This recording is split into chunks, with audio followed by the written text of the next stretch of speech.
Mumbai Exhibition Center da Pangthokhiba Master Mr. Universe da Sagolban Mabudam Mantri Maning Laikai Ahaiba Momo Tombana 50+ years category da second taduna silver medal Lourakhre amade women junior body fitness da Ahaibam Diberanina bronze medal ama Lourakhre Manipur dagi competition aduda punna myoi taragani pansaruk yakibada medal punna gold medal ama silver medal ama bronze medal ama senior 90+ kida 4th position junior boys kida 5th position Ahaibam Momo Tomba English singani tarahumdoi dagi haksangi anabagi fibam na maram oiduna sanabang ngamdada Sanaba Kuina Leblure, Handaki competition ase Togada Batha Ahum Mariwat Ingaida, Sanaba Hosabani, Aduda silver medal ase Lauzarakpani, Matung Tarakpada Asdagi Henakan Nahotnaduna, gold medal from Nabukona Kigani Hariki. I said the same 2013 Legi, I said Sanaba Lepro, I have Chang in Juruna, otherwise Makata Muk Sanama Mutabi, Handaksi, I saw it around the gate, whom Makai Mari Walling a day, announced properly.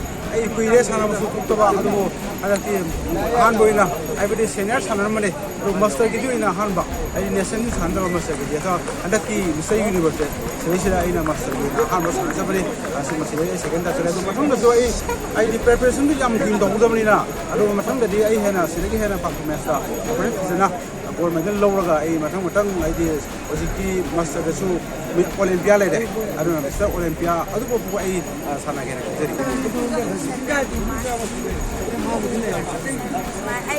Men junior body fitness da bronze